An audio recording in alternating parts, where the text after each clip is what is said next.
The regular board meeting of September 14th, 2023 is called to order at 6:30 p.m. Can I get roll call, please? George, is here. See here. Lester Mask. Paul's draft here. Brianna Texoni here. 1C, regular board meeting agenda. Can I get a motion? I'll move. Second. Any changes? No changes, thank you. Call for discussion. I just have one thing, in 9 consent agenda, it says it's recommended that the board of trustees approve the consent calendar items 9B and 9G as submitted. It should say through, so we're not just doing B and G, we're doing all of it. That's the only change that I had, was some of the change hands to through. Yeah. So can we vote now? Question, all those in favor? This is I. Aye. Mask. Paul's draft, aye. Brianna Texoni, aye. 2A, public participation. Nothing. No public comment cards, thank you.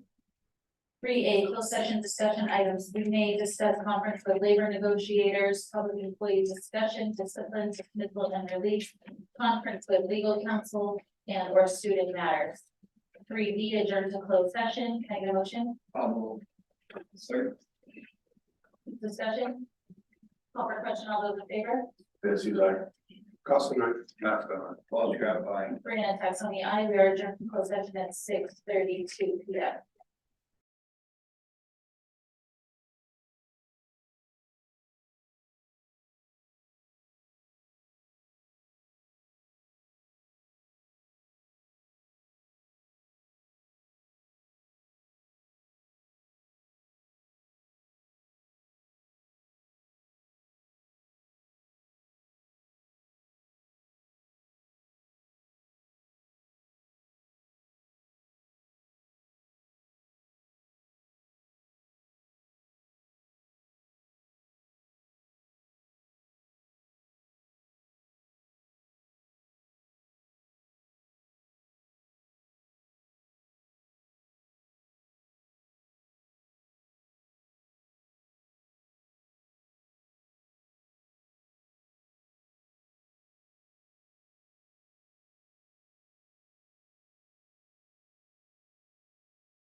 The regular meeting of September 14th, 2023 will reconvene at 7:30 p.m.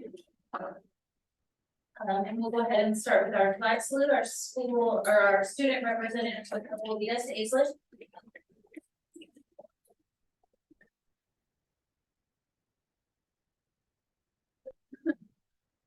Pledge allegiance To the flag of the United States of America, to the republic for which it stands, one nation, under God, indivisible, with liberty and justice for all.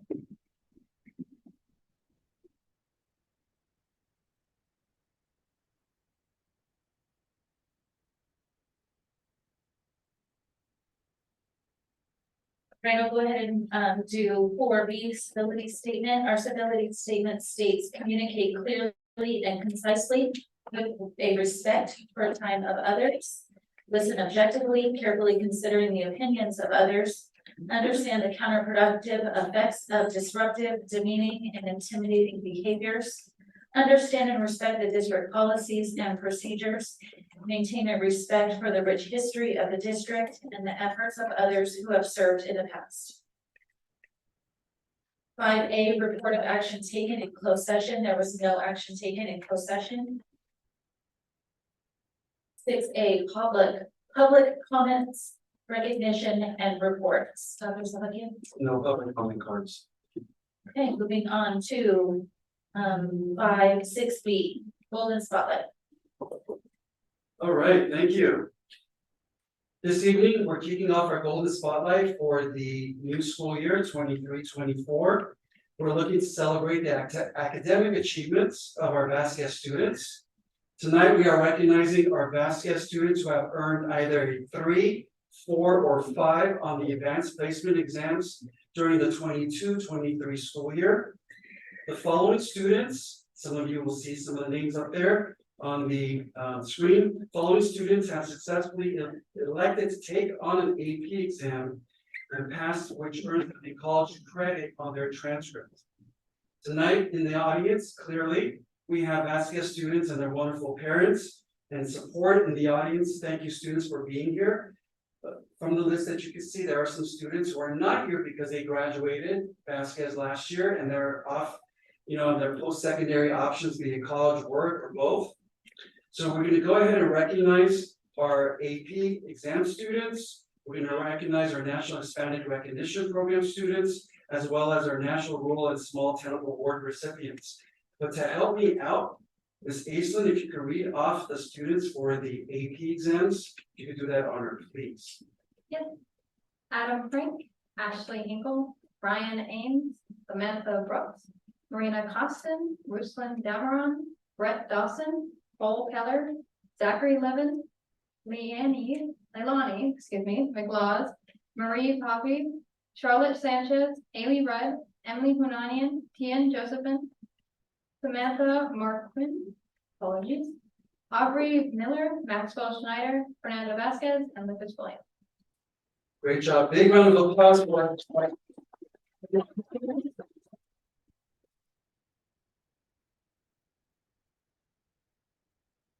And if you are here, students, if you could please stand so we can recognize you, and then we'll ask you kindly to move forward so that you can take a photo with our board members this evening, so we can recognize you that way as well.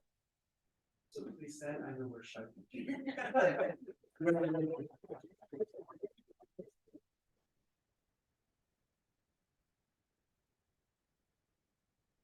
Congratulations, if you can move forward, and then I'll ask respectfully for our trustees to meet them down there for a picture. And at the same time, we have our wonderful support in Assembly and Tom Lackey, the field representative, who's always here, and we always appreciate him through and through. Mr. Carlos Paseo, thank you for your support of our district, and I know if you have a few words that you'd like to mention. Sure. And then, Yes, please. all right.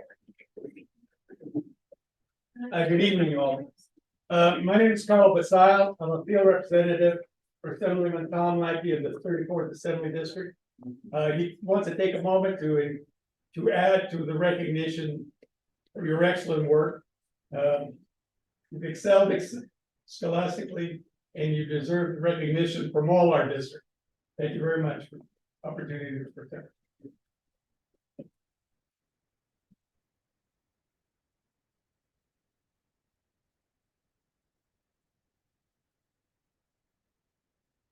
Yes.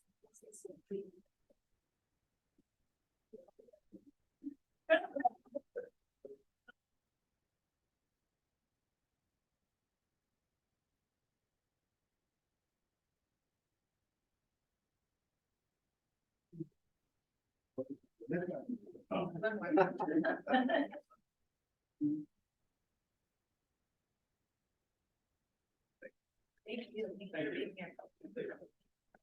You got it.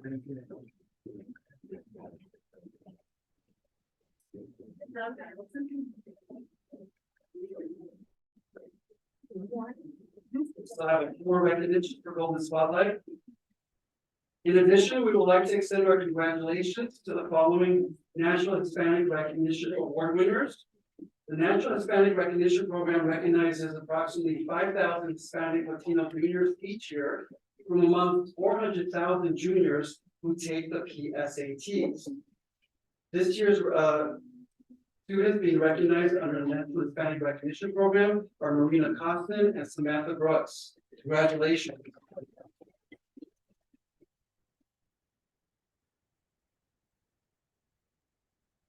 I believe Marina's not here. Samantha, are you here? We'll make sure that we go ahead and extend our congratulations when we do see them. In addition, we'd like to also congratulate our National Rural and Small Town Award recipients. The academic honors for rural areas recognize students for an opportunity to share their strong academic achievements with colleges and scholarship programs that are seeking to recruit diverse talent when it comes to college. This year's recipients being awarded are Leilani McClaus, Ryan Ames, Samantha Brooks, and Zach Levin. Congratulations.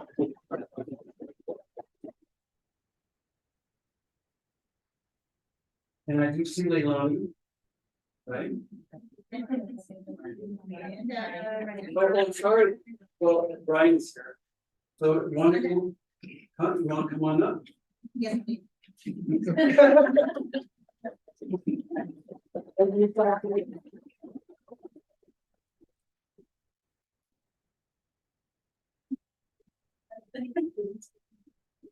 you, Ms. Alford, for helping me out.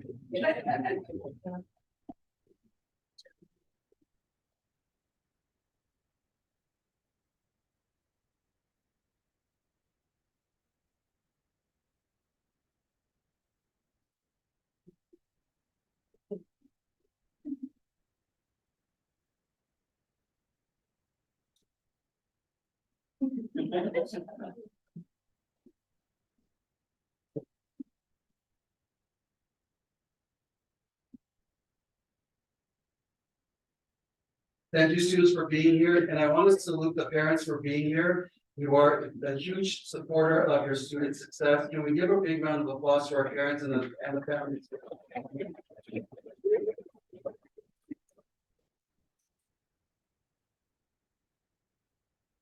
And last but certainly not least, I'd like to give a thank you to our Vasquez teachers for their dedication and support of our students recognized this evening. Ms. Owens, Mr. Salcedo, Mr. Sparks, Ms. Stillwell, and Dr. Shoddy. And Dr. Shoddy.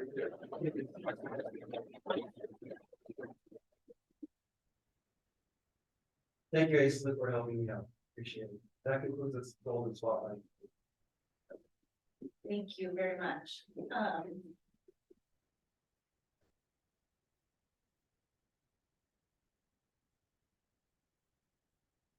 Before everybody leaves, if board members have comments for our golden spotlight recipients, we can do that now, and then you guys don't have to feel bad if you cut out. You shouldn't leave, it's only right behavior to stay.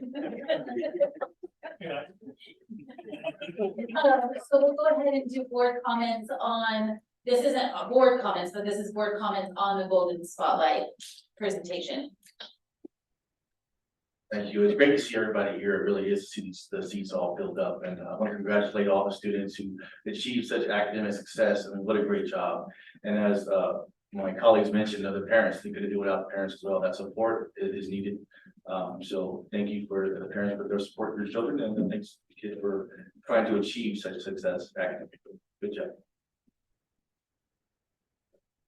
Yeah, it really is nice to see the number of AP tests score 3, 4, and 5s. I know how hard you guys work on those because I watched my daughter work, tirelessly for hours preparing for AP.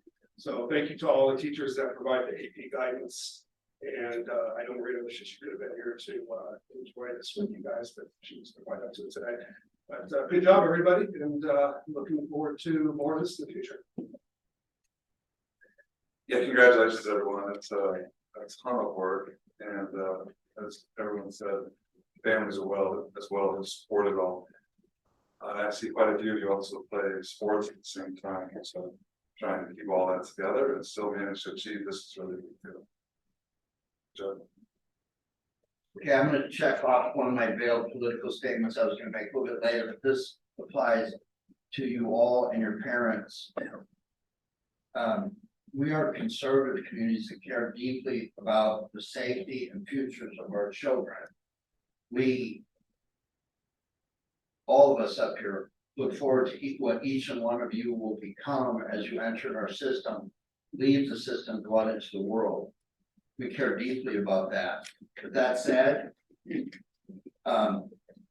nothing I care more about than parental rights and that they are protected. There's a lot of stuff going on in the news right now. I'm a defender of parental rights and the local control that we exercise here, not outside of here, not at the county, not at the state, not at the federal level. We are supposed to sit up here to make sure that this type of excellence is possible for you guys. I am committed to that.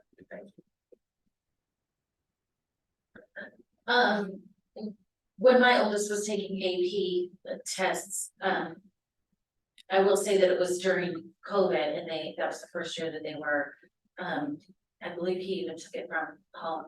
But that year, I think there was only 2 kids that got a 3 or above on their AP test scores. So to see this list in 3 years, that's awesome.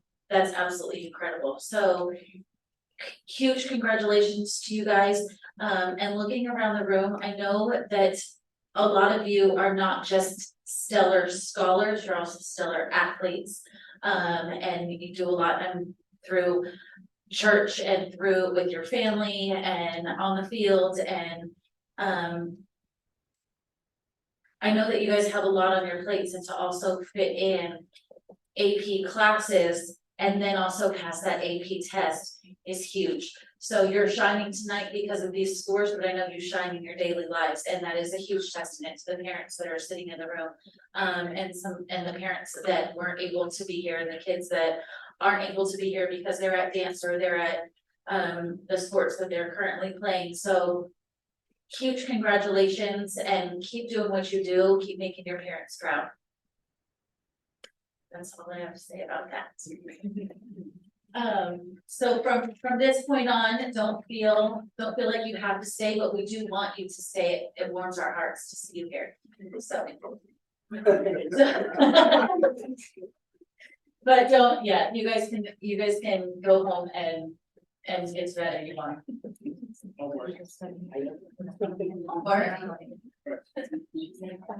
All right, we'll go ahead and move on to 7, correspondence, proposals, and report 7A, add a representative. Do we have any-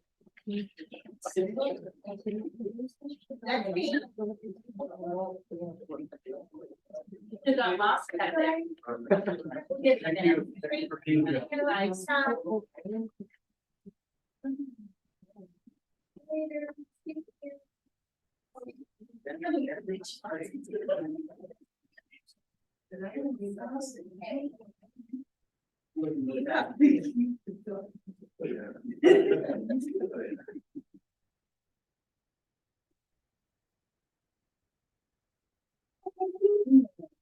So I'm here on behalf of Ada, just to share some wonderful news from our teachers and staff at the school. So thank you. We need to, I don't, you know, I'm not really sure we can put a close on for. You're doing great. Good. So, Dr. Sahakian, board members, I am Marilyn Alford. I am a teacher at High Desert Middle School and I teach science for 7th and 8th graders. I also am the college and career technology educator for the elective class that we added a few years back. So been with the district for about 15 years and had 3 of my 4 children graduate through Vasquez. So I'm invested, I'm very happy to be part of ADA. So from Meadowlark, I just want to share that the school is up and running. As you know, they are happy to be staffed. And they, I guess, had a little bumpy start, but with all new years and especially new administrators getting to their feet wet, they were without some supplies and things like that early on. And so those veteran teachers do what they do and they pooled their supplies and they made sure that the new teachers were covered with that. So things are smoothing out and the veteran teachers are really taking the new teachers up. So really positive and good things going forward. Let's see. High Desert and Vasquez, well, the sports are underway and it's going really well. We know that the cross country was it meet today or today? And volleyball, they've had games, and I guess the volleyball girls team is in contention for another title. So they've been doing really well. And we just want to keep that going because we know that the sports programs from our middle school feed into the high school. And since we have really opened that up, we have offered opportunities for our students that they did not have before. And we know that now we've got the flag football for the girls at Vasquez, and something that's just going really well. The kids are very excited. And you see the enthusiasm. How that correlates to academics is huge because the students are at the middle school making sure that their grades are where they need to be. And they're coming and communicating with teachers and saying, hey, what do I need to do? And it's early on in the year, but we're building that communication to say, we know how important this is to you. So what can we do to support you? So that communication is key. But look, seeing the commitment and the responsibility on the students of those 7th and 8th graders is fantastic. Oh, the new cell phone policy at Vasquez. That is fantastic. According to the teachers, they absolutely love it because the kids are more engaged. They don't have the distraction of having that cell phone right there or the temptation. And so we know that if you are addicted to your cell phone, it's really, really hard to put that down.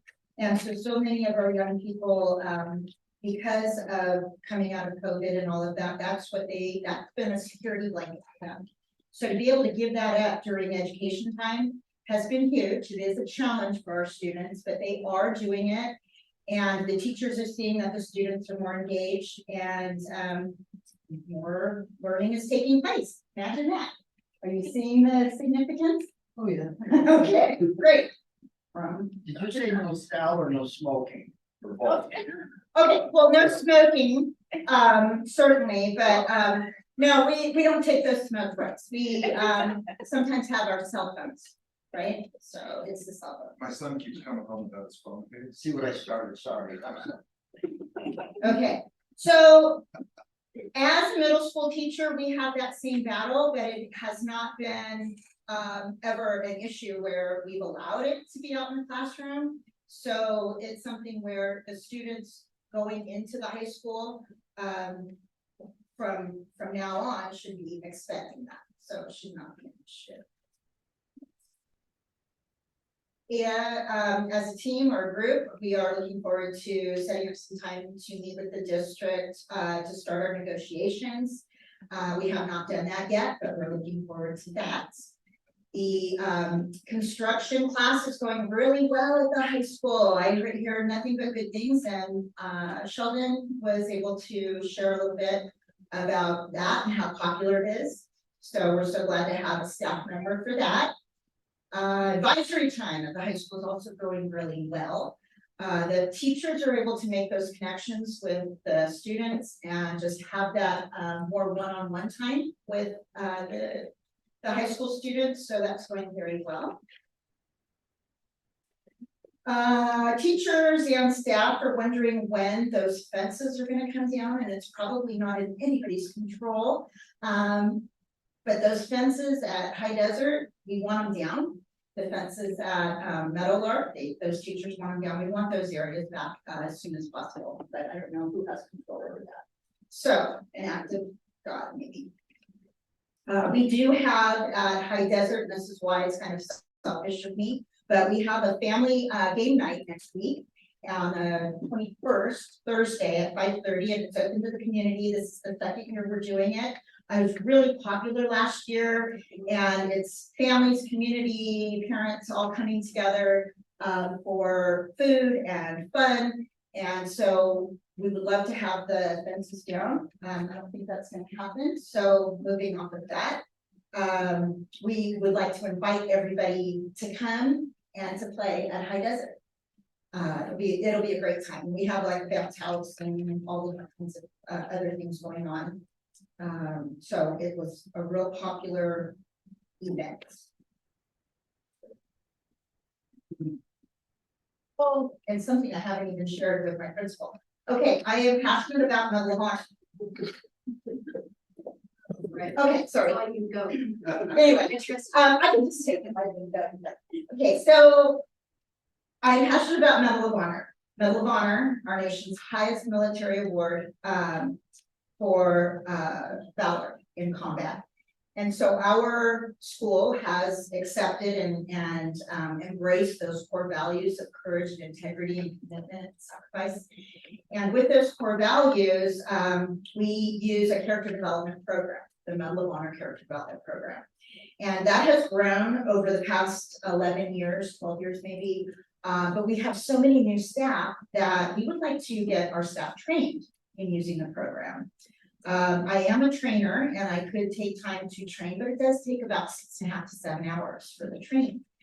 So we have a district that is a neighboring district that has offered to put on a training on Saturday because we know that sub coverage is huge. And so that's going to be an opportunity for any of our teachers to go secondary to receive that training, to have this extra resource for teaching character development within the classroom.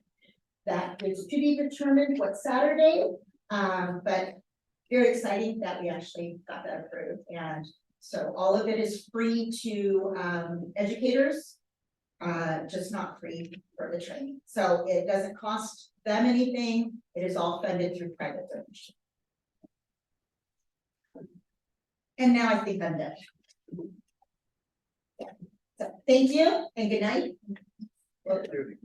Thank you.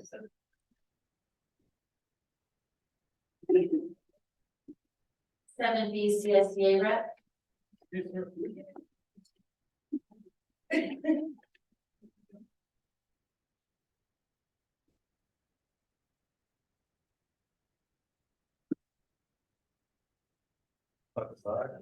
Board members, ladies and gentlemen. Good evening. I stand before you today as the president of our CSBA chapter 473 to extend a warm and heartfelt welcome to our newest member of the Acton Agua Dulce Unified School District Board of Trustees, Dr. George De Jesus. It is an absolute pleasure to have you join our team board. We are excited about the fresh perspective, passion, and dedication you bring to this important role. We understand that being a school board member is no small responsibility. It is a commitment to the betterment of our schools, our students, and our community. Your willingness to step into this role is commendable, and we appreciate your dedication to the cause of education.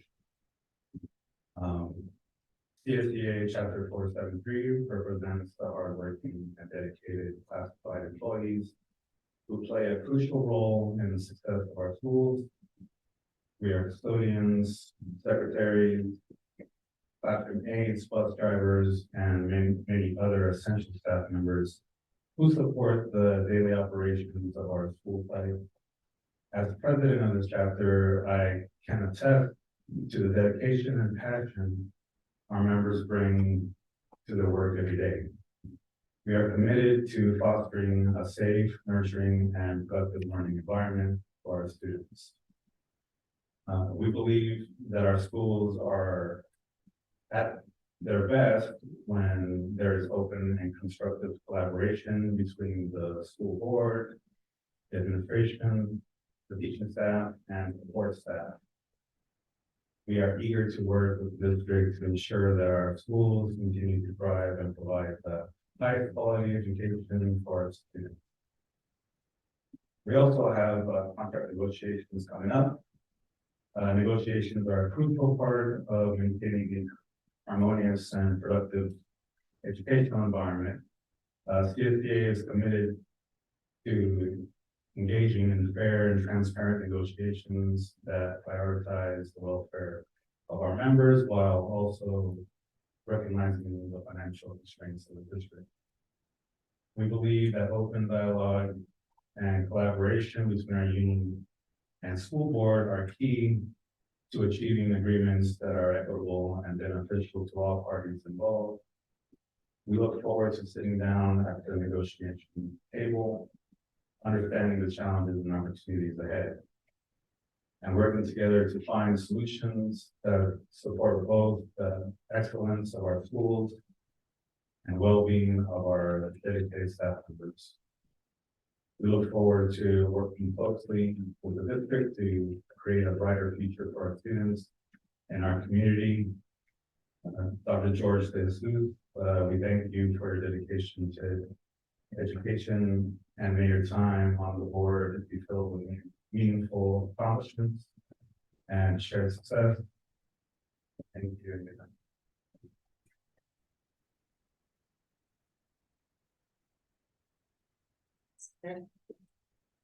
Student representatives to the board, Aislinn. Thank you. I'll start with Meadowlark and work up the grade level.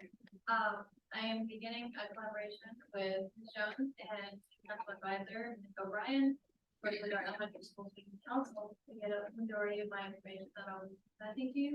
That is still in the works, so I don't have any information to present on Meadowlark today. High Desert, we have quite a few. There are High Desert has implemented highlights, and there's 3 students I would like to recognize for their activities. What should you think? That greatly. Leah Alvineri for leadership and integrity. Pablo Jacob for responsibility. Aiden Hernandez Costa for leadership. For events that took place at High Desert, there was a spirit rally yesterday that was really well received by our middle schoolers. Students were introduced to the new hawk mascot that trials will lead for that position on Monday. And that was made possible by the Upper Day Women's Club, Acton Agua Club, High Desert Booster Club for that mascot. Upcoming events is the family game that Alfred mentioned. As for athletics, the second girls volleyball game of the season took place today, and they won against Knight Brook, which is fantastic. They have enough students for 2 JV teams and 2 varsity teams. So that's a lot of interest. Cross country has begun practicing, and they have their first race in 2 weeks. So that will be exciting. Moving on to Vasquez.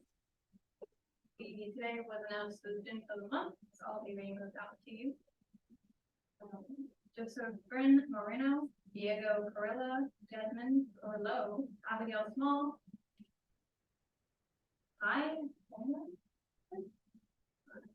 Butchered that one myself, I'm sorry. Lucas Williams, Nico Almost, James Rudd, Brian Gonzalez, Natalie Guzman, Samantha Smith, Jeremiah Armico, Williams, Autumn Klaus, Noah Healy, Jesse Velez, and Ashton Carvalho. For past events at Vasquez, we had our Warp School Dance. The turnout was less than expected, but for the just did go, it was a great time. We have soon upcoming homecoming and our homecoming football game, which is next week, and that shall be wonderful. I plan on attending. We're newly implementing a Arts Day that will be held hopefully every month. Our Arts Day first one will consist next week, next Thursday, and it will be teaching students sketching. This is an active participation that will be taking place from period 1 advisory second period through that time block. That will be led by senior Alex Kuhn, and we have about 15 students, and we're expecting more already home at that. October's is a guitar day that will be led by our very own Larry Spielman, and lots of people are excited about that. And for the most exciting thing that has happened is this Tuesday we had our first publication of the Vasquez Post. I brought a copy for you all if you would like to look at that. And I am personally in this class and I watched all of the students, but there are heart and soul to this paper, so I would like to recognize the students who are very hard on it and our members. We have Lila Alva, Gavin Bailey, Rubab Boulevard, Joan Carr, Riel Flores, Charlotte Hernandez, Haley McCarty, Angelina Newman, Dominic Olmos, Valentino Orlando, Esteban Mercado, Alexandra Van Larkham, Andrew Wiley, Mia Wilson, or myself. So there is also a few over there on the table, if community members would like to look at it. It's been well received by our students on campus, and we hope to build a program that will last for a while. That's all I have for you. Thank you. Thank you, Aislinn. 7D Superintendent Gold Standard Report. Thank you. Well done, Eastland. And this is a very exceptional way to build a legacy. So congratulations to you and the team. First up, I'd like to take this opportunity to highlight, backing up. Tonight I'll be covering student achievement as well as effective instruction and leadership from our existing strategic plan. Forgive it there. So under student achievement, I'd like to take this opportunity to highlight and congratulate our Vasquez National Honor Society officers for the 23-24 academic year with their advisor, Dr. Shadi. So Dr. Shadi, thank you for sticking around. I appreciate it. President for the National Honor Society is Emily Bunanian, Vice President Marina Costin, Secretary Marie Pape, and Treasurer Leilani McClaus. The National Honor Society, established in 1921, is an organization that aims to recognize high school students who have demonstrated academic excellence in leadership, as well as service, character, and scholarship. The National Honor Society officers are self-disciplined and are able to balance schoolwork and society responsibilities. This year, thanks to the efforts of Emily Bunanian, student at Vasquez, and the help of Dr. Shadi, Vasquez now has a Science National Honor Society as well. So congratulations to everybody involved, and Dr. Shadi, kudos once again to you.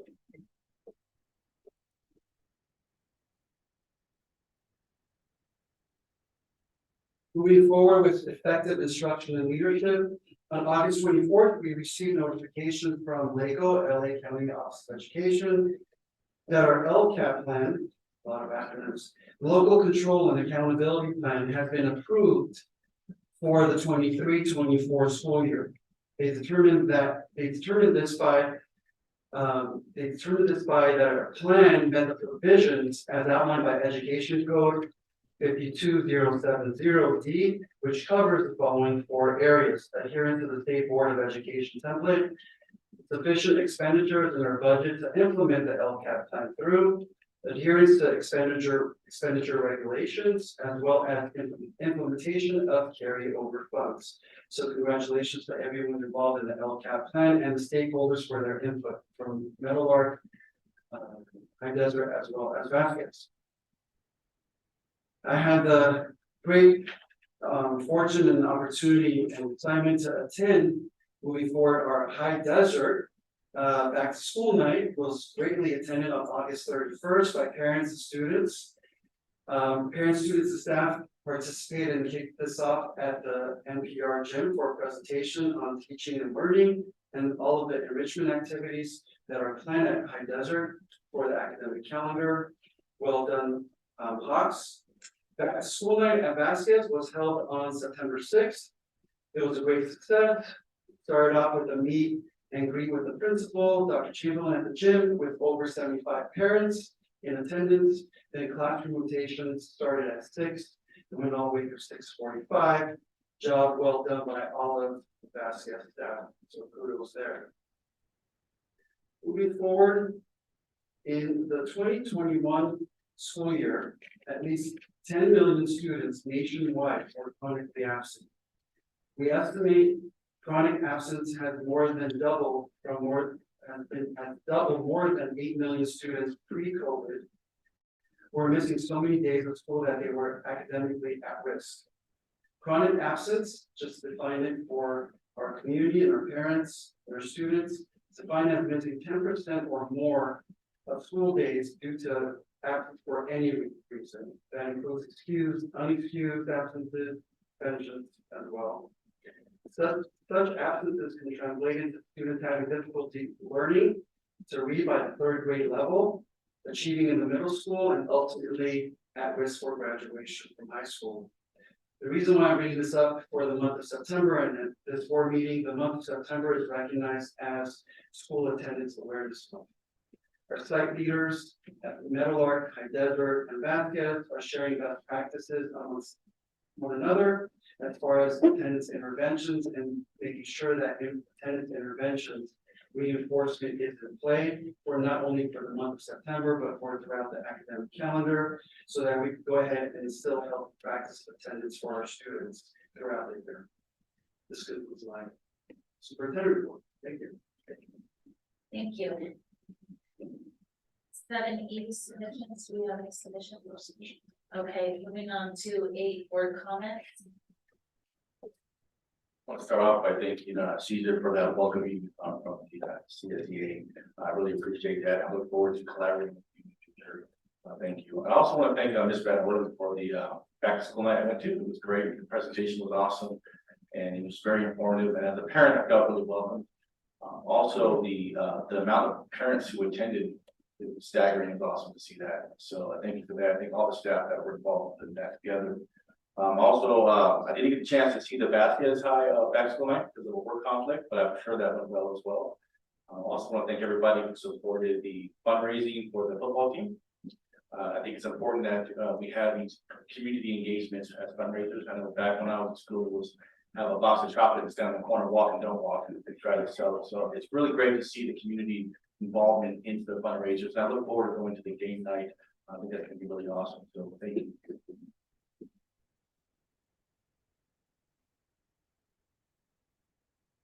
Yes, there's a lot of good things going on, and so I just want to comment, for Ada and Caesar for your CESA, right? But how do you guys say Caesar? I know Caesar, right? No, your organization. You just say CSEA, but for us it's like Caesar or Ada. But you made a comment and you said open collaboration, and I think that's very important. That goes for Ada as well. So a lot of people look at us and they think we're a rubber stamp. And sometimes we look like a rubber stamp. Sometimes we act like a rubber stamp. And that is not my vision of how this board should operate. So when you say, I would like to collaborate, and I know most of that's going to be done in negotiations about this, right?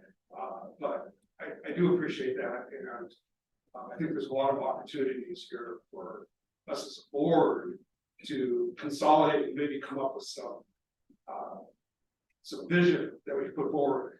I know President Taxoni was very interested in mental health, which is that was one of your goals for this school, for this fiscal year. And I would like to see more collaboration here as a board, setting the policy and direction, so you guys know what's going on in and you guys can do your job to the best of your ability. So that's all I appreciate is Albert, thank you for stepping up. I know that Sheldon Sparks has done it for a while and he was ready for a change, so I'm looking forward to what comes on, what comes next. Thank you. Just to comment back on all the people we had here earlier tonight, it really was nice to see. It does require a lot of effort on all parts to get that done. It's obviously been a lot of back to school stuff, and I mean, sports have started up, so I think my schedule now is full of lots of sports at this point. Desert Winds as well, so that's happening all at the same time. So I think I have one kid that's going to be playing 3 sports here soon. But it kind of brought back to like why we're playing sports and what's the point of it all, right? Why are we doing this as a school? Why is it important to us? And I have never read the parent handbook for Vasquez. I'm sure I've seen it, but I had never read it before. And I should have, but I haven't.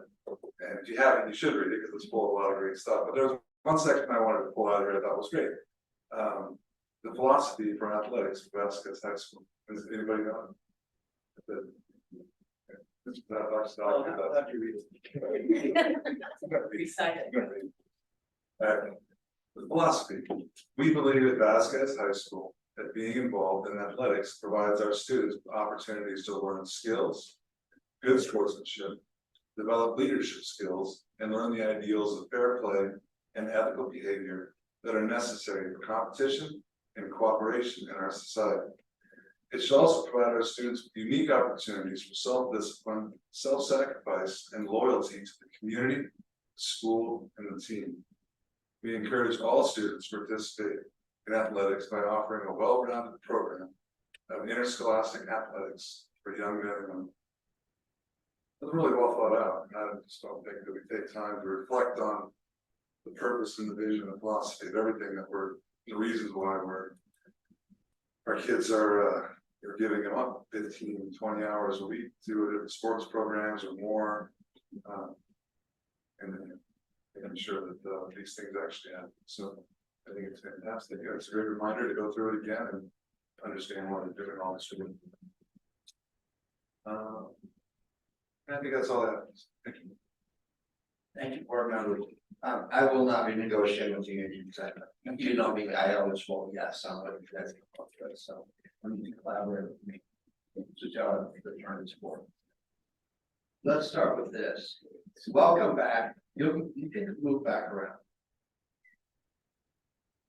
I want to say that bringing kids back to school for the first month, we know what it's like. Everybody's got to come in, get their classes worked out and all that kind of thing.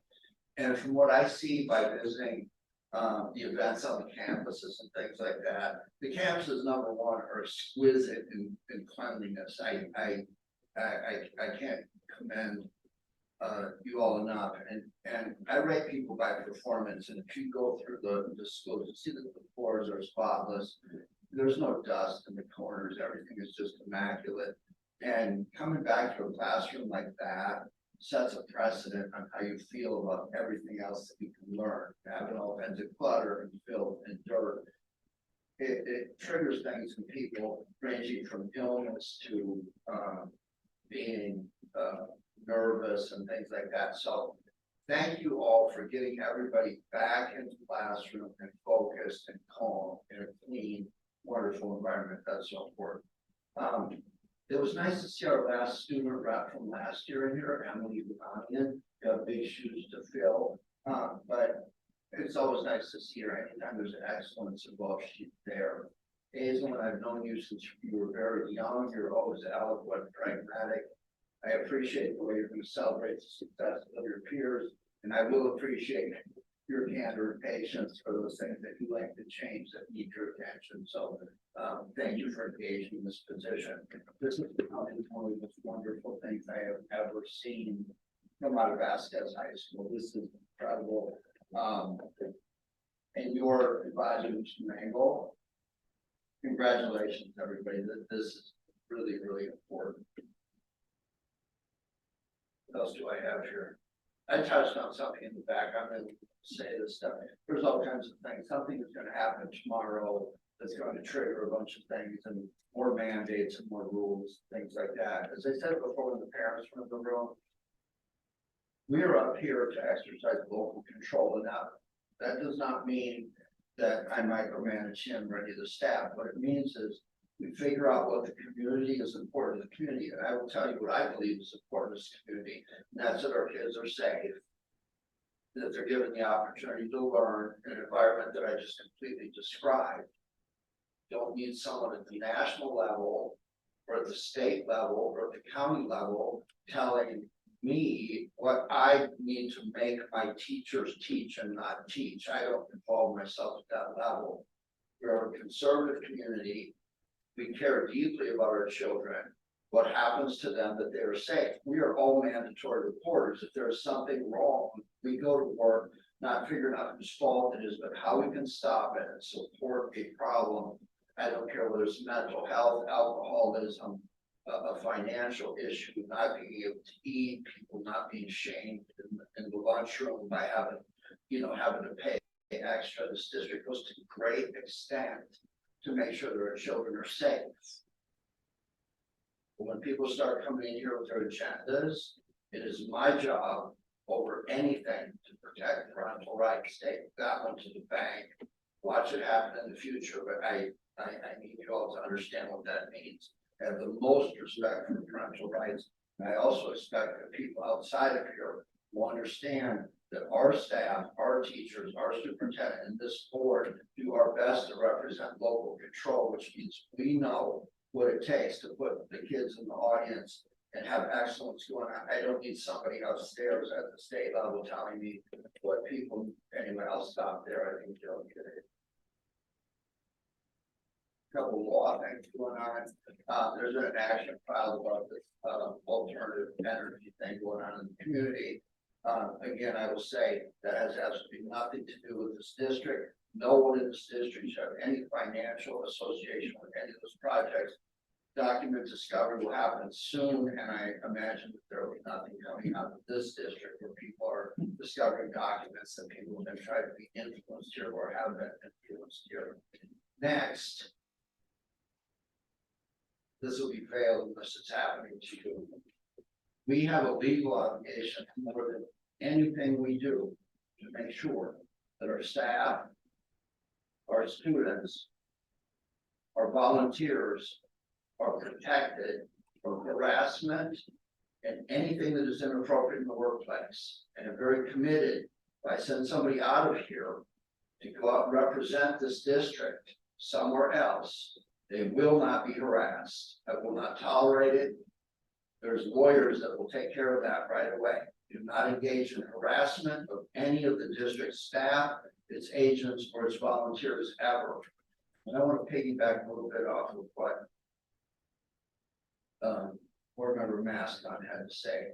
And again, I try to avoid commenting on what people have to say. It's unappropriate to me. But Ms. Alfred, the school that you teach at and represent, I'm glad you brought up Medal of Honor because I thought you skipped over that for a minute. But the sports program over there has been a feeder to the Vasquez High School. And if you look back 3 or 4 years, without the efforts of some individuals that volunteered and did what they did, you would not have the numbers coming in. The football team was dropping down to participating in, what was it, 7 and 8 member teams or whatever. But it's a feeder. What I'm most happy about being a feeder is it's a feeder of social norms and leadership and being involved in the community in a positive way. That's the most important thing. And what I just said about legal obligations, you have an obligation to focus on the students and make sure that whoever you're dealing with, they're not harassed, they're not bullied, and that you are there to understand what he read. I'm glad you read that into the record tonight. But above all these things add up. We have a really good community here that comes together when people need us to come together the most. And if you look at the floor of the schools, it tells you everything you need to know about our community. Great job, everybody. Good for you.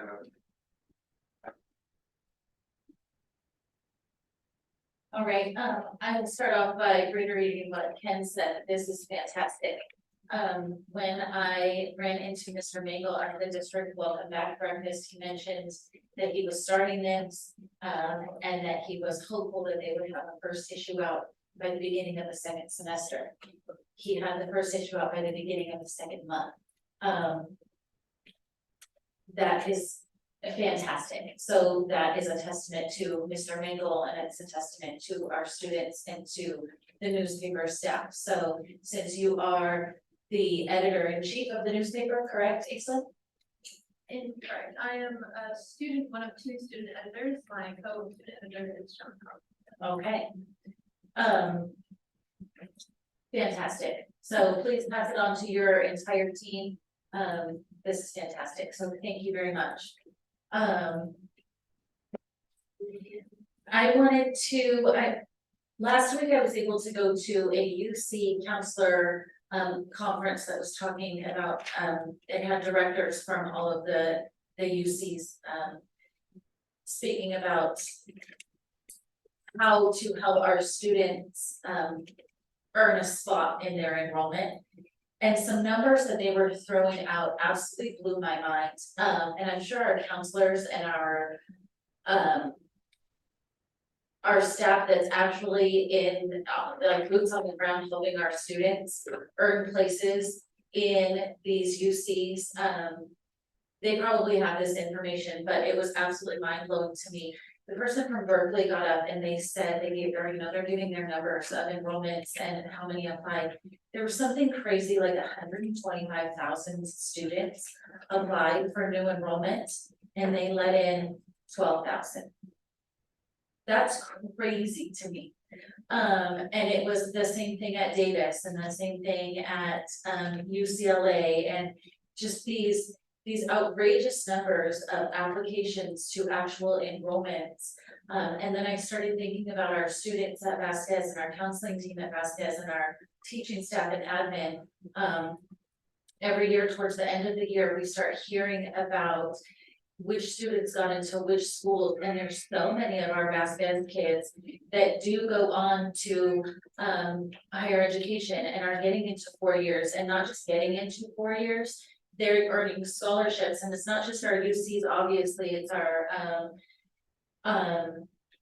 it's all of the 4-year campuses, and how incredible it is that our kids from our little small town are beating those odds and beating those numbers and getting in, and that's just a huge testament to our counseling staff and our teaching staff at Vasquez. So I just wanted to give a shout out to Ms. Nicole and Ms. Tiffany for everything that they do and how hard that they work to make sure our students are armed. And it starts in 9th grade. It actually starts at the junior high and building those, and then with the implementation of Avid and getting those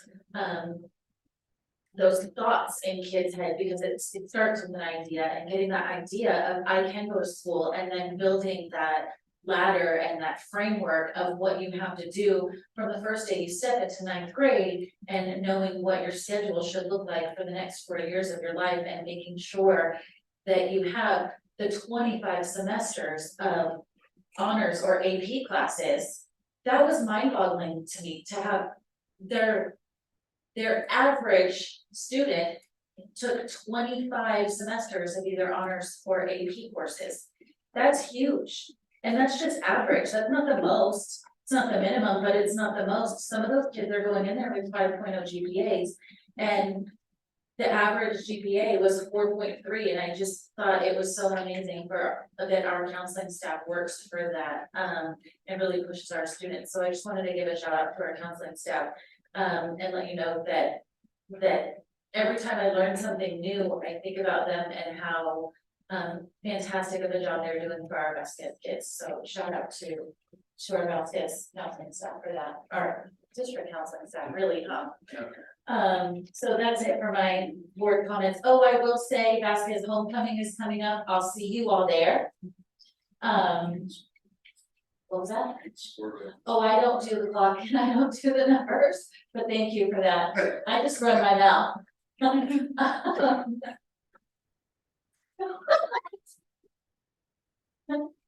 Um. I think my face just turned red. In basket. High Desert Soar Prep Volleyball is coming up at High Desert on Monday, so it's always exciting when I get to bring my people from out in, you know, my daily life and my kiddo and all of his friends. And we bring our families out and I feel so much pride getting to show off High Desert and getting to show off our baskets. So this time Monday, it's Soar Prep Volleyball versus High Desert Volleyball. And if you've never been to one of those games, it's not the same when we play a different school, but when we play those teams together, and I can't even say my team against their team because they're both my team. But my team against my team, that gym is so darn loud, and the amount of cheering that goes on. You wanna see an exciting game? It's Soar Prep High Desert. So come out on Monday, that's gonna be a fun afternoon. And that's it for my board comments. So we will go on to 9A, approval of consent calendar items. Recommended the board of trustees approve the consent calendar items 9B through 9G as submitted. Can I get a motion? I'll move. Second. Discussion? Oh, is there something? You wanna add anything? Just for item F, Avid Center Products and Service Quote, this is to continue their service support of our Avid initiative here at the district. This would also include the consult, the Avid PDs, and the program development. So this is a contract to continue for the 23-24 school year. I see that as item E.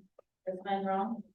And the F is TCI quote not to exceed 14. Sorry. Is mine wrong? No. Thank you. You're correct. Okay. Any discussion? The poll. One thing that I did want to point out on the amended minutes, I do think it's really important for everybody to get the credit that they deserve. So I just wanted to point out what part of the minutes we are amending. Everything is staying the same, just at the very end where it said Mr. Mascon nominated Dr. DeJesus for the appointment to the board. What's being amended is that was seconded by Mr. Costin, and that little bit was left out of the original ones. I think it's really important that we give credit where credit's due, and that second was made by Mr. Costin. And I think that was a form of confusion, so I'm gonna just thank you for that amendment there. But that was the only thing that was amended, and nothing else in the minutes to that. So if that's all, we'll go ahead and vote. Call for question. All those in favor? This is like Costa, I. mascot. Falls, you got by. Brianna Texani, aye. 10A, personnel report 23-24.03. I'll move. Second. No changes to the report. Okay, any discussion? I have.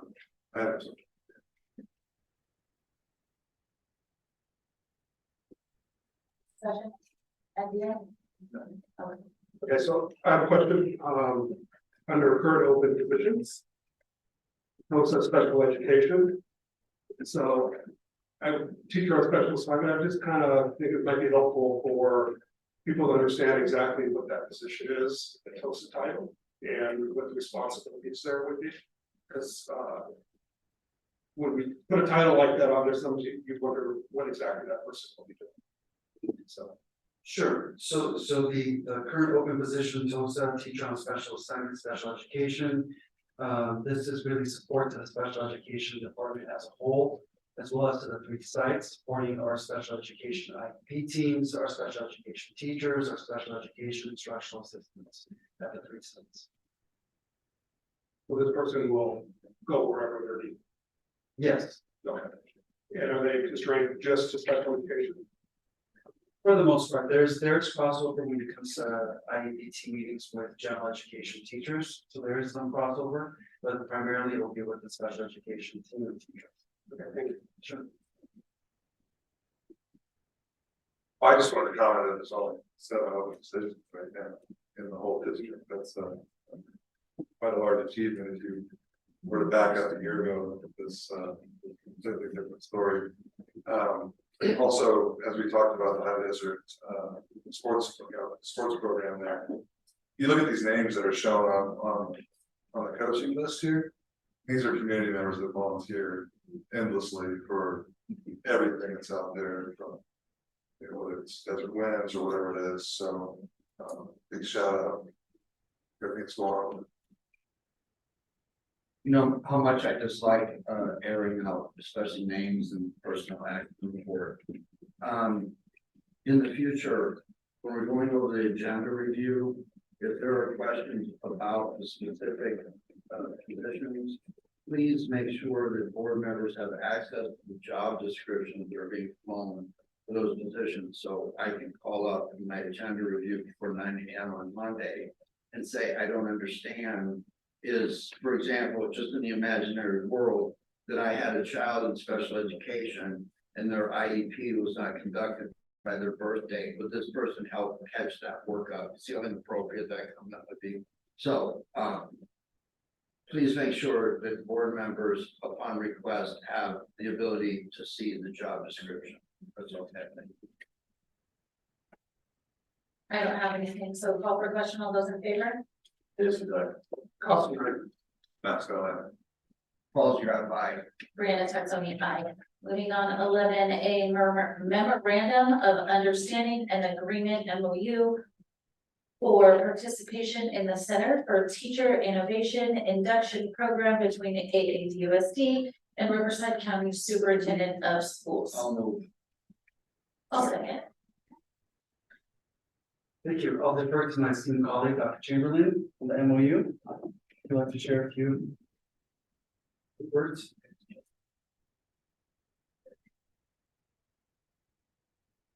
Yeah, sorry, I was checking emails, I'll be honest.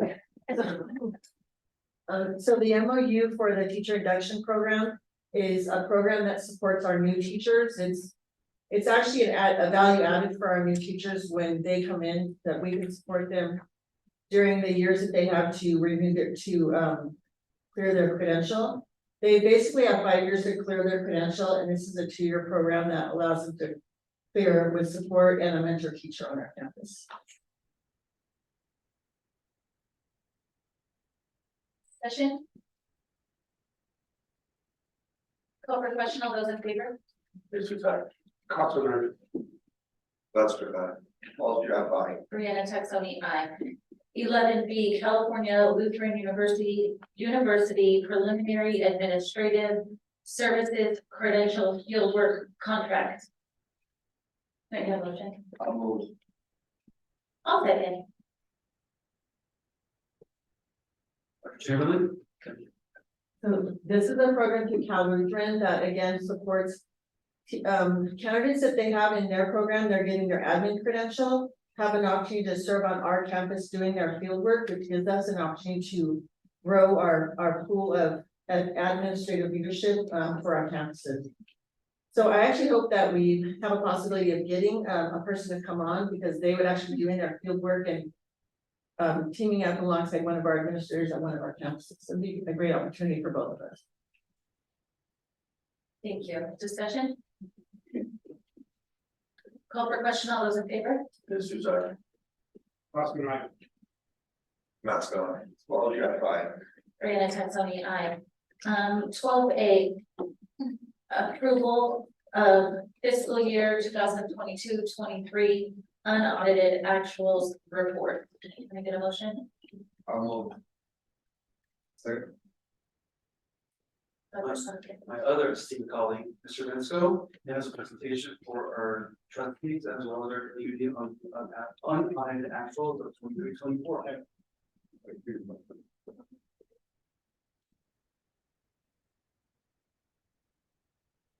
Okay, good evening, board members, members of the community and superintendent. So again, Tonight we'll be presenting the 22-23 unaudited actuals report. As part of the agenda item, there was the full SAC score for the unaudited actuals. I do have a correction to make. There was a system error that caused one of the transactions, the audit adjustment that has been posted in every one of our reports since the beginning of the year. It caused it to not show up in the audit report or in our SAC report. So I've since run that correction through LACO and have it posted. So the change here, I don't know if this is a laser pointer, is so there was 3 places. There was the other local revenue, the net increase in fund, and the audit adjustment. So you can see underneath there, we have a corrected UA report that shows the local revenue and the change in net increase and the audit adjustment. So there was no change to the ending fund balance from the report that was posted. So I just wanted to point that correction out, and we'll be posting the corrected report to the agenda. All right, moving on. So agenda, what we're going to do tonight. So we're going to go through our budget cycle, talk about why we do what's the unaudited actual, what's the purpose, what's the process. We'll look at the estimated actuals versus the unaudited actuals, look at the major differences, and then talk about the components in ending fund balance, the restricted ending fund balance, and unearned revenue, and then we'll talk about next steps. So to start, so where are we? So this is the final SAC report that the board will see for the fiscal year.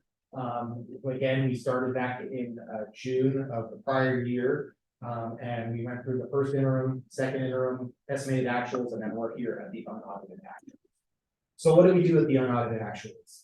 The unaudited actuals is, like I said, it's the 5th financial report for the year. And this will be the last one that is in the SAC report. Then the final one becomes the final audit report that is going to be presented no later than December 15th this year. What we do at unaudited actuals, we close the books, so to speak. We do all the accounting entries that are required. We recognize indirect costs. We recognize unearned revenues, or we recognize accounts receivable, so that we ultimately get the ending fund balance for the fiscal year, which will then in turn become the beginning balance for the next fiscal year. So that's one of the main points of this exercise or this activity. One of the things that in the SAC report is you actually don't see a comparison of the unaudited actuals to the estimated actuals. Remember, the estimated actuals were what we came up with back in May, what we thought we were going to end the year with. And the unaudited actuals are what we actually end the year with. In the SAC report that is attached, it's actually a comparison of unaudited actuals for 22-23 and 23-24 adopted budget. So it's kind of you're comparing 2 different years, whereas I feel like this is a better I guess, or kind of gives us a look at how well we did for the year, how well did we budget. So as you can see here, we have the unrestricted. I like to break it down in unrestricted and restricted. The reason why is restricted, we're set to spend those funds in a specific way. And the unrestricted, again, is just that. It's unrestricted. It's the local portion of the district. We can determine how we want to spend those funds locally. And so that's really the dollars that we have control over. So revenues. So we can see we had $174,000 increase in total revenues on the unrestricted side. Our total expenditures were down $315,000, which gave us a net change of $489,000 to the good from estimated actions to unaudited actions. Our beginning balances, that again does not change from estimated actuals to unaudited, but what does change is the ending fund balance. So you will see that we ended on the unrestricted side 10.674 million, with a difference from unestimated actuals to 490,000. Then again, you can see on the restricted side, we had $1 million less in revenues, with $1.5 million less in expenditures. And a lot of this is due to federal revenues and federal programs. There's unearned revenue, meaning that you recognize only the revenue against the expenditures that you have. We'll kind of go over the ending balances or the carryover amounts, if you will, on your slide. So this is the overall big picture. Overall, we had a net to the good of about $931,000 for any fund balance, which represents about a 4.5% change from estimated actuals to audited actuals. The goal is to be as accurate as possible, but knowing that there are things that happen from May to the close of the books, maybe a project that was budgeted for doesn't get completed on time and has to be pushed through to July, or supplies don't come in as soon as they were, when they were ordered. There are a variety of different things that happen from the May estimated actuals to the unaudited actuals, which causes that change. So, and I will just go through just the major differences from estimated actuals. So as I mentioned, local revenues were down about 600,000. 170,000 of that was due to the GASB 31 accounting for the fair market value of cash, because of the extremely complicated accounting entries. So we've had a lot of discussion about that, at least there. My cohort for the CBOs, we've been talking about this very understood transaction. The rest, we have 266 for charter rentals and the 125 for transportation reimbursement. That particular one is that new program that they have, the own school transportation reimbursement. Actually, when they did the calculation, the state decided that we did not qualify because they gave us enough to cover what they had come up with reimbursement. So there's that. And then contributions are down 700,000, meaning the unrestricted general fund contributed $700,000 less to our restricted categories, such as routine restricted maintenance and the special ed program. On the general fund expenditures for unrestricted, our salaries and benefits were down 300,000 due to overestimation of first costs. It's a calculation error on that piece. So next, we have on the restricted side. So as I mentioned, so federal revenues, because we recognize revenues as we spend those funds. So we were 350,000 down for ESSER 3. And as on the flip side, our contribution were down $700,000 on the restricted side. So it's the same from unrestricted to restricted. On the expenditure side, salaries and benefits are down 360,000, give or take, for decreasing serves on behalf. It's another odd accounting only transaction. You recognize revenue and expenditures for serves on behalf that the state does for our service members. And our supplies and services were down $560,000 for unused categorical funds in ESSER 3, the in-person instruction grant, and the UPK implementation grants. So what does our ending fund balance look like? We have really three main components. We have our restricted ending balance, which I'll go through in a moment. Our revolving cash stores and prepaid. So prepaid expenditures, meaning we entered into a 3-year contract. We only recognize the current year's expense, not all 3 years of a 3-year agreement. So that's part of that prepaid expenditure amount. And then we lump the rest of our ending fund balance into the economic uncertainty.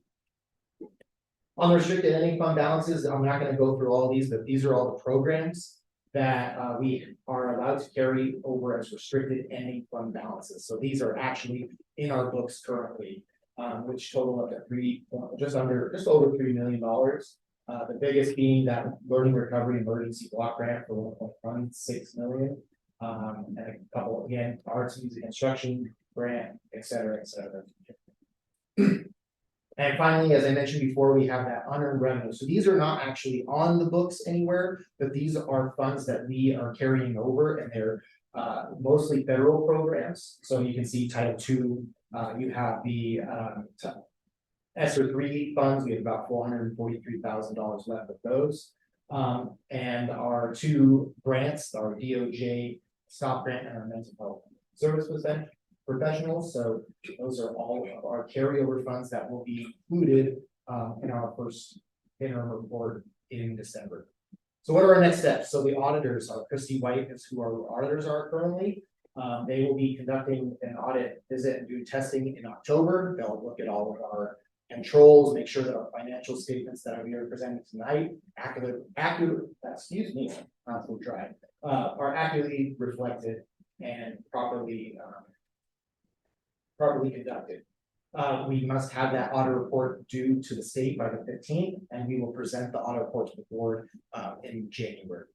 And then finally, as I mentioned, all those carryover balances will be placed into the first annual report in December. And that's that. So any questions? Questions? Seeing a very disturbing trend. You forecasted you were gonna spend 500 more than we had for revenues last year. Yet you managed to put 500 more back into our pending balance. And if I remember this is positive. And if I remember the 23-24 financials correctly, you also forecast you were gonna go 250,000 into our reserves. Correct.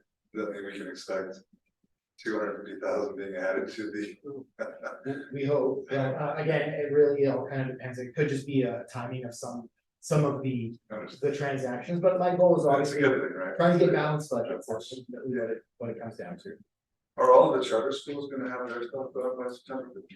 Yes, they are. They've been turned in. Okay. I've been taking care of that work. Yep. Only one auditor?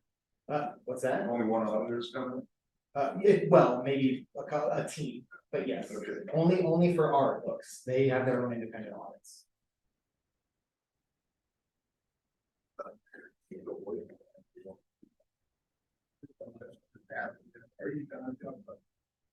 Every significant legal reserves that you stashed money away, like $764,000, well, the superintendent, assistant superintendent, or under grand jury investigation, you don't have that this year, right?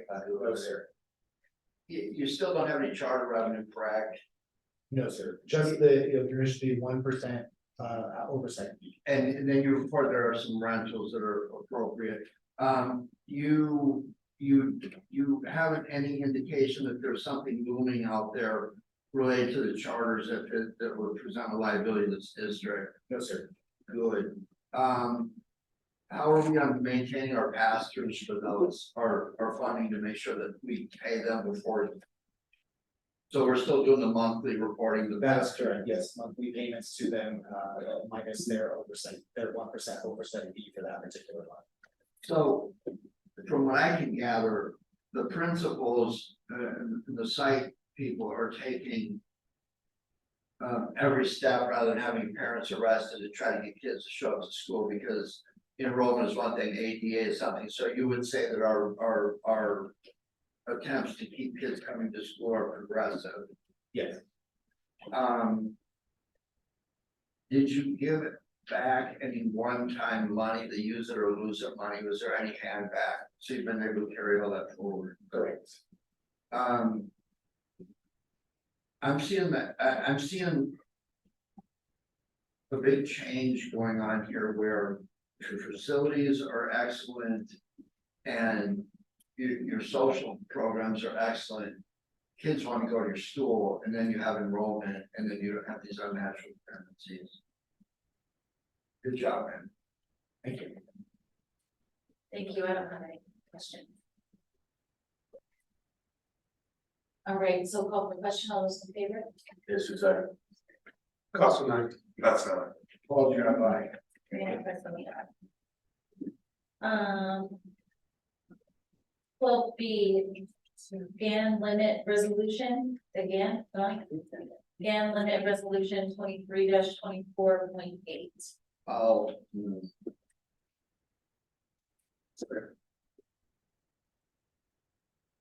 Alright, so yes, this is a requirement from Education Code section 7906F.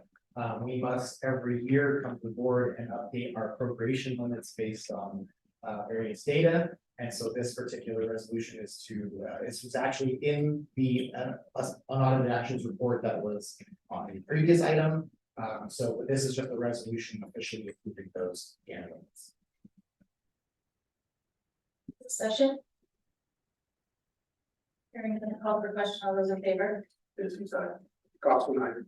That's right. Paul, you're by. Rena, Tony, aye. 12C, acceptance of the Los Angeles County Arts Education Collective Advancement Grant. Can I get a motion? Second.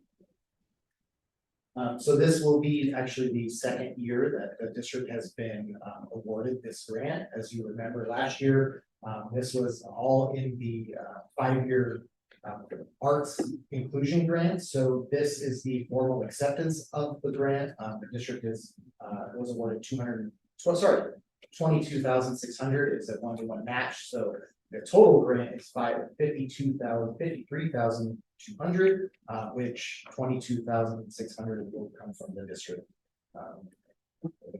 Questions? Discussion, questions?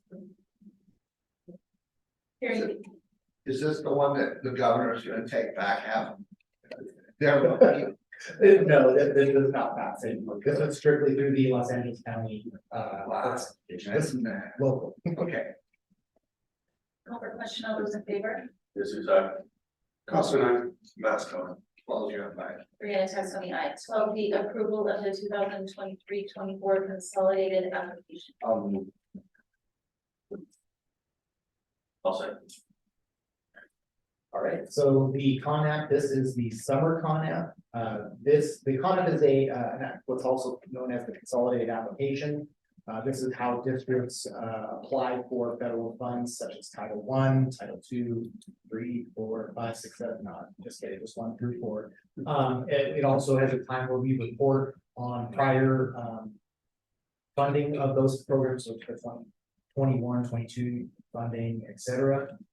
This is just approval. It needs to be approved by the board, so that's why we're bringing it to you tonight. Discussion? Hearing none, call for question, all those in favor? This is I. Councilman, Mascot. Well, you're fine. Brianna Texani, aye. 12E, purchase orders. I'll move and ask that the list be displayed.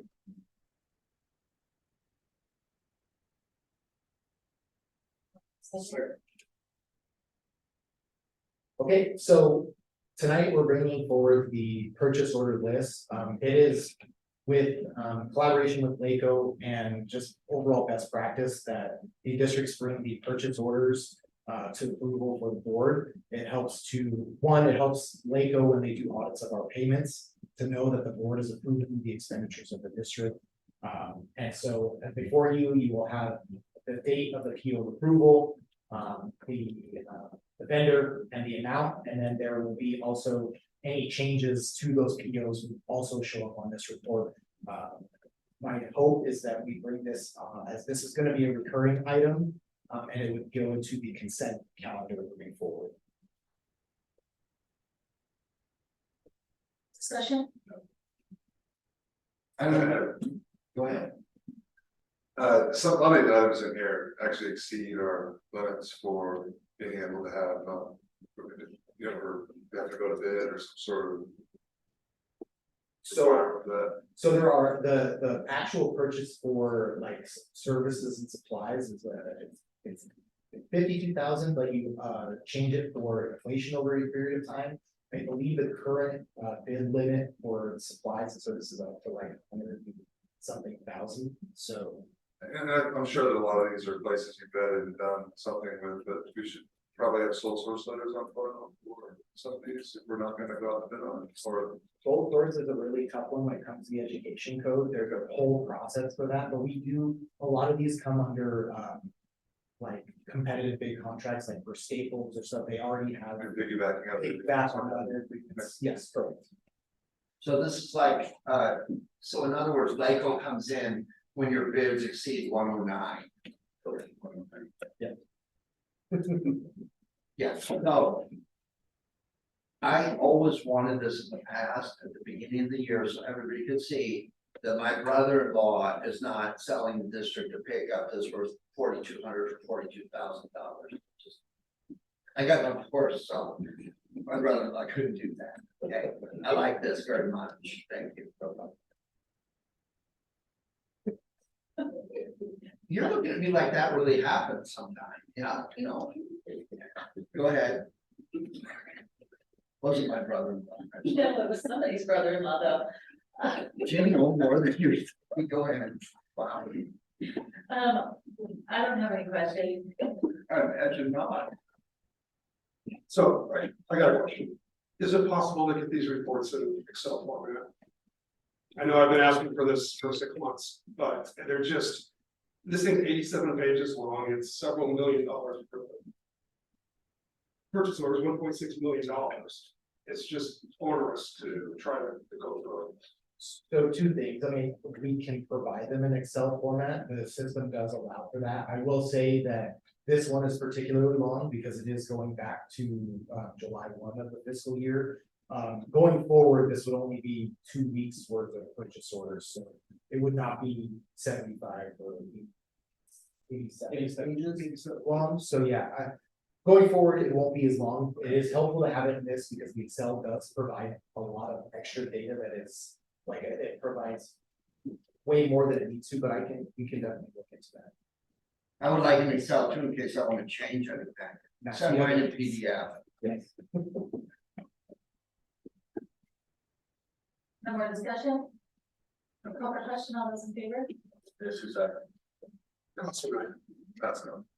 well, you have fine. And it's only 9. 13A calendar, thank you.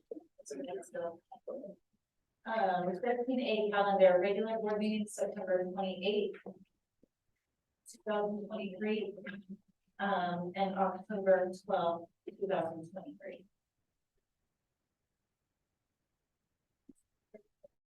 I may be screwed up. 14A future agenda items.